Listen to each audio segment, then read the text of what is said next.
Hello, my friends. Welcome back to the Great Pumpkin Caper Part 3. So I had to, come on, buddy. I had to go rescue Hugo. So we're back in the woods with the little dogs. Bailey and Sophie all came out of the woods just fine. Hugo was back there going, nah, I think I'll stay for a while. So I figured if I had to walk all the way back to go get him, and here he comes, slow and steady. We just take a look at some of the vegetation pull back here. Come on, Hugie. Come on, Bailey. So you can see, even from the last time we took a look at this, right? The vegetation has really started to pull back. We're finally getting everybody focused and coming out of the woods.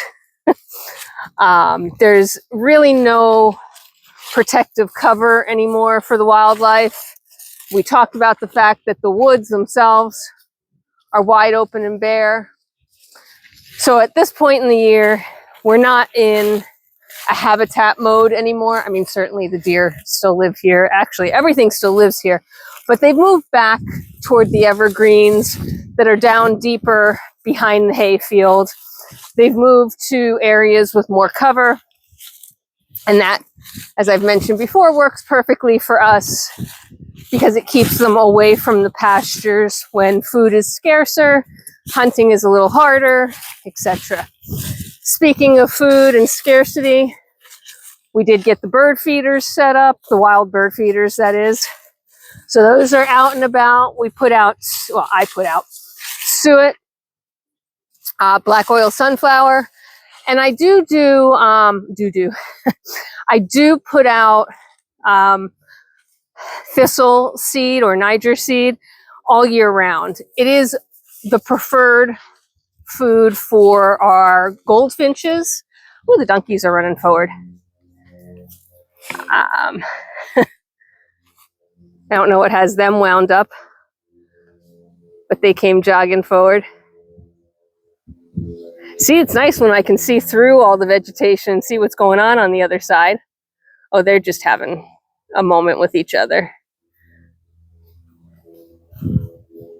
We've got some donkey wrestling going on. You don't get that at Buffalo Wild Wings. Just like the goats, though, it's all show. There's not a whole lot of action. But there you go. All that because Hugo refused to come out of the woods and I had to go get him. The good news is he's out of the woods now. Now hopefully I have Sophie and Bailey because I haven't been paying that much attention. Bailey's out there and so is Sophie. So they're at least local. So wild birds. Anyway, thistle seed, I do feed that year round. While it is the primary feed for goldfinches, which are only here in the spring and summer, all of the finches and sparrows will eat it throughout the year. So I just use that as a year-round feed. I do the same with the black oil sunflower, and suet is really, I vary it. You know, I don't put it out every day during the spring and summer, but I certainly will still put it out when appropriate during the spring, summer, fall, and certainly it's out every day in the winter.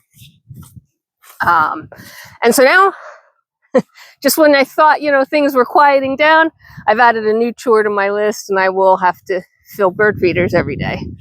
Not a big deal. The girls are all up here waiting for us to say hi, so we'll stop in and say hi. Oh, the sun is right in our eyes. I'm trying to angle it so that the sun isn't killing the camera. Sorry about that. Hello, ladies. So yeah, we're having a good day.